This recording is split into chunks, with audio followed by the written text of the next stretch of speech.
first match of the season was the UEFA Super Cup. At that match, UEFA unfurled a massive banner which said, "Stop killing children, stop killing civilians." So I just literally thought, right, this is a green light to show your support for Palestine. So a week later, I've been a season ticket holder for Brighton Hove Albion for the past 10 years. I turned up at the ground for the first match, which was the Brighton-Fulham game, and I wore my Palestine top. I was sensitive that it might be a sensitive issue for some. You know, I wore a shirt jacket over the top of it in the hospitality area, and I only took my jacket off when I sat in my seat. At half time, I got up from my seat and I again buttoned up my jacket, went back to my hospitality area, and the minute that I went back to my hospitality area, literally I had Brighton security come up to me, approached me, and I heard them say on their walkie-talkie, "We've identified the person, we are now escorting him outside." And they came up to me and said, "Do you mind coming outside? We want to talk to you." I said, "Why?" They said, we wanted to go outside because of your Palestine shirt." I then started filming them and saying, "Why do you want me to go outside?" And at that moment, when I started filming them, they wouldn't mention anything about my Palestine shirt.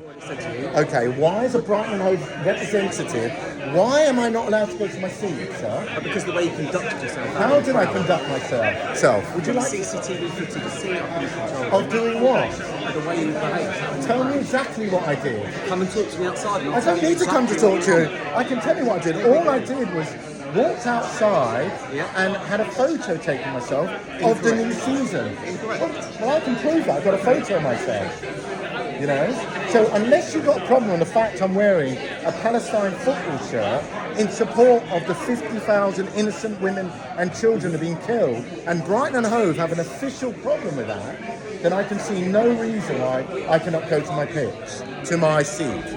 They said if I refused to go outside, then there would be repercussions, that I wouldn't be allowed to go outside. I said, well, okay, you try and stop me. I went back to my seat and I did it quite quickly, and I expected to get ejected, but where I sit was right beside the media. Anyway, I didn't get ejected. When I left the ground, I thought that was the end of it. I actually wrote a message to Paul Barber, the CEO of Brighton Hove Albion, who was a good friend of mine, who was my next door neighbour for 10 years. I wrote a message during the second half saying, "Paul, I've been really harassed by your security team for wearing a Palestine top." I thought that I was going to get then an apology from Paul Barber, and that was going to be the end of it. Alarm bells started to ring when the message that I got back from Paul was, "I'm sorry, Roger, we're following Premier League rules. There's nothing I can do about it." And I was like, "What do you mean nothing you can do about it? You're the CEO. I've worked with Brighton Hove Albion. I've actually hosted them at Box Park, Wembley. And I also helped build their fan zone. So I found this really strange." He just said, "Sorry, it's out my hands." And then about a week later, I received a letter from Brighton Hove Albion saying that I was banned. I had a 5-match ban, and the reason that they gave was I felt really tentative. It wasn't that I was wearing a Palestine shirt. They tried to say, and they are still saying to this day, it was because I didn't comply with steward's orders. Well, the original steward's orders was I needed to go outside the hospitality area because when I was sitting in the ground, I was wearing a Palestine shirt. I just didn't feel that the request from stewards was reasonable. Why was I not allowed to wear a Palestine football shirt when my own football club had worn the yellow and blue colours in support of Ukraine? My own football club had had signs up supporting Ukraine. Football fans wore shirts with Ukraine. Why was it okay for them to do that, but I'm not able to wear a Palestine football shirt? And I felt that was discriminatory. When I got banned, I think they thought I was going to go quietly away and I was going to accept my 5-match ban. And I was just, no, this is wrong. And I'm going to do something about it. So I wrote to Paul and I said, Paul, look, I want to let you know, unless this ban is rescinded, I'm going to go public with this because I think this is wrong what you're doing. Paul said, there's nothing I can do. It's in the hands of my legal team. And I went, okay. And I went public. So I went out onto social media. I posted my video footage that I took of the steward asking me to leave the hospitality area. And that video then went viral. And then things started to get a bit weird. I got contacted by various people in the press, including the BBC, The Independent, The Mirror, including the Argus, a local newspaper, asking me to comment. And I gave interviews to all of those people. But mysteriously, none of those interviews ever appeared. A few weeks after that, I then got another letter from the club saying that my ban had been upgraded to a 5-year ban. And the excuse that they gave was that I brought the club into disrepute. I challenged Brighton Hove Albion that I'm saying to you, you're not telling the truth. There's been a constant track record of intimidation of any footballers or anyone within football who shows their support for Palestine by threatening that they could lose their job or by threatening legal action. So I went, well, sorry, this is not going to happen on my watch. I'm not going to be intimidated here. I reached out to Nugent Sport, who were involved with some of the discriminatory cases in football, who worked on the Al Ghazi case. He was let go by his football club for showing support for Palestine. I reached out to the European Legal Support Centre, who worked on the Kitman case at Arsenal, who was effectively sacked for showing support for Palestine. And I started to consult with them. And as a result of that, we contacted the Football Ombudsman and the Football Supporters Association, and we also reached out to the Premier League. And we decided to fight the appeal. So we're here at Brighton Hove Albion today. I've got my appeal hearing, and I'm going to try to appeal my 5-year ban from Brighton Hove Albion for wearing a football shirt. They're arguing that it wasn't for wearing a football shirt, it was for not complying with steward's orders. Well, the steward's orders were to leave the hospitality area for wearing a Palestine football shirt, which I had covered up. So I feel they've been discriminatory against me, which is not fair.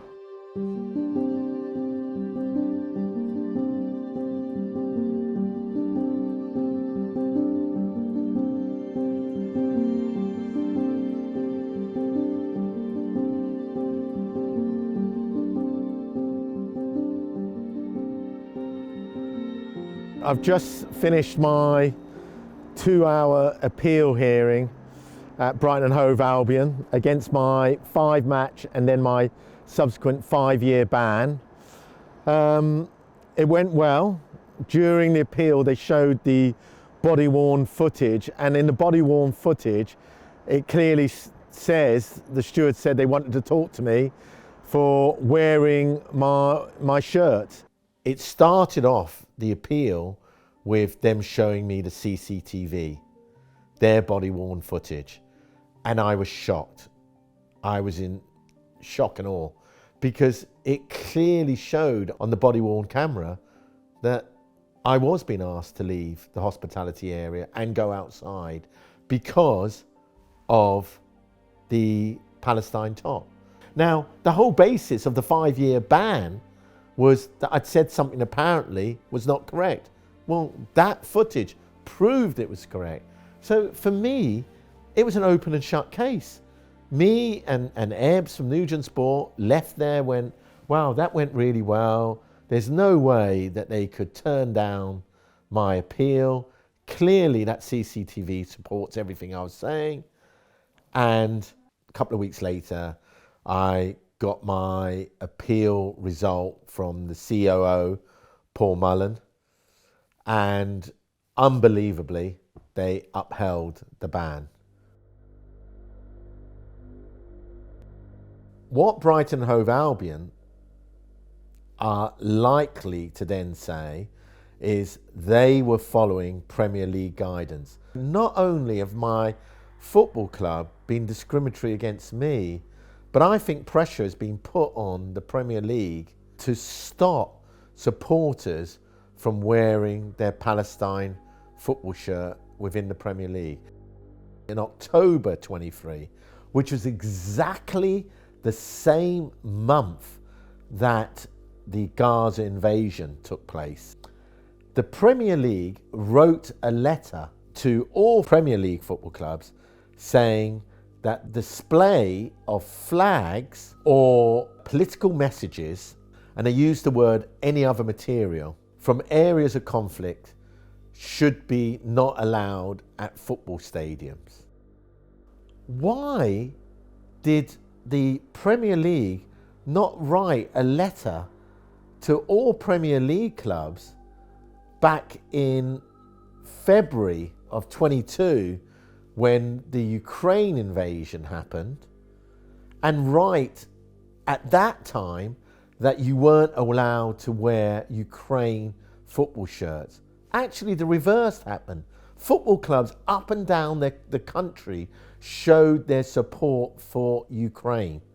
Why did they wait a full 18 months to take any action about Ukraine, but were so quick to react to the Israelis' occupation of Gaza? Why didn't football associations in France, Italy, or Spain follow suit? It's also suggested by the media that Israeli lobby groups were consulted about the ban, or put pressure on the Premier League to create a ban.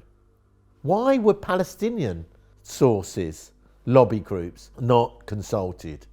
What were they so scared of? Were they nervous that the same thing was going to happen in the Premier League? What we've got is this conspiracy of silence. They want to silence football supporters for showing their support for Palestine, like they have in Spain, like they have in Italy, like they have in France. Why? Because the Premier League is the most watched football league in the world. And if you don't think that football has the power to change things, you are wrong. Look at what brought South Africa to its knees. The anti-apartheid movement and the banning of South African sports teams brought South Africa to its knees. And football has the same power. So the question we now need to ask ourselves is, what forces are working to stop pro-Palestinian supporters from showing their support within the Premier League? Was the letter written by the Premier League discriminatory against Palestine, against supporters of Palestine? For the over 200,000 people who've been killed and injured, mostly women and children, by Israeli forces. One of the questions I've got for the football club is, why is Tom Mohammed, an Israeli ex-footballer, still employed by the club as a coach stroke mentor, when he has on social media described all Palestinians as animals that deserve to die? We're talking about children here. And when 800 fans wrote a letter to the football club, sponsored by Seagulls Against Apartheid, and wanted an explanation why he was still employed by Brighton Hove Albion, and my understanding is the FA also wrote a letter to Brighton Hove Albion, why did the club take no action? And he's still employed by the club to this day. What does that say about our football club? Does it say that actually we are pro-Israel, we are pro-hate speech, yeah, and we're anti-Palestine? He should have been convicted for hate speech.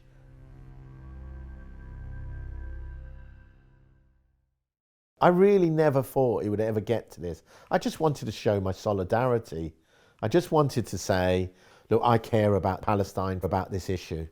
And it's okay to wear a shirt to show that you care. That's where it started. But look, it's now led to something much deeper for me.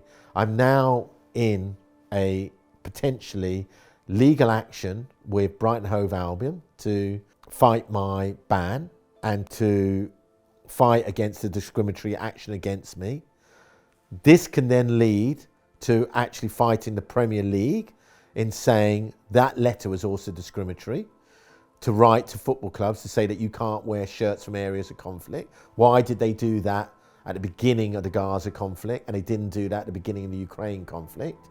And these are serious questions that we've got to ask, because if we get to a situation that football fans can't show their solidarity with political causes, then we have got a real problem. Now, there's some people out there that are going to say, keep politics out of football. Well, frankly, that's bullshit. What they mean to say is keep Palestine out of football. Football and politics have always been interconnected. That is why Russia was banned from football. We need to ban Israel from football, a country that has been accused of genocide by the United Nations, by the International Court. So we need to create a situation that football clubs up and down the country and within the Premier League, that fans can wear their football top without recrimination, without the threat of being banned, without the threat of legal action. And that's what I hope to have happen in my case. I hope that it will give everyone the belief that they can just show their solidarity for anyone.